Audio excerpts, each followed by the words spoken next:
You're asking for fraud. President Trump has long sought to discredit mail-in voting, portraying it as a system rife with fraud. People steal them out of mailboxes. People print them, and then they sign them, and they give them in. And the people don't even know where they're double counted. But it's been used for decades, with little evidence of any significant problems. In fact, it formed nearly a quarter of voters in the 2016 election. And with public health fears, that number of absentee votes is expected to almost double on November 3rd. This will be, in my opinion, the most corrupt election in the history of our country.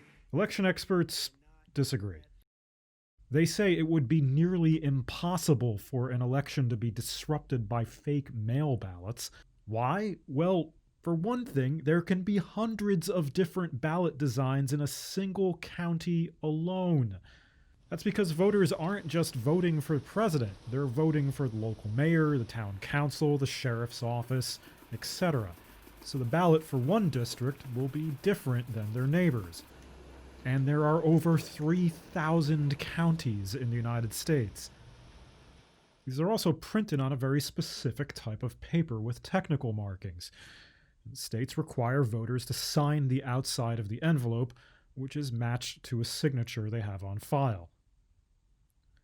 As such, documented cases of fraud are very rare.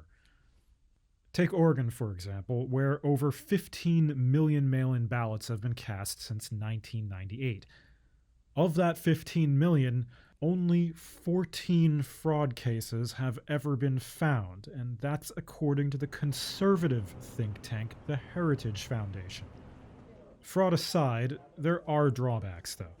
1% of mail-in ballots were rejected in 2016 for arriving too late or missing signatures.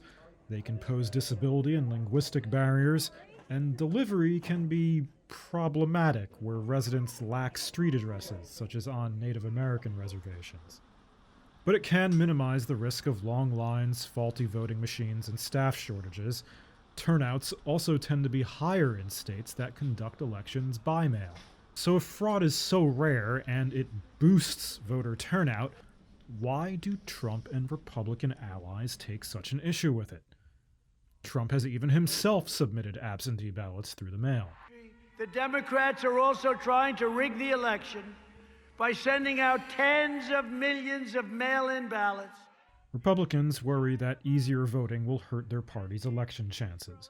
They say an increase in the ease and number of mail ballots would favor Democrats, who are themselves confident that more ballots counted would translate into more election victories. We do not have mail-in ballots. We do not have same-day registration. And these are all enormous obstacles to the vote. Democrats are therefore pushing to expand vote-by-mail options. Roughly 1/3 of states currently require a valid excuse for a mail vote. 30 allow it on request, and 5 states send ballots to all voters automatically.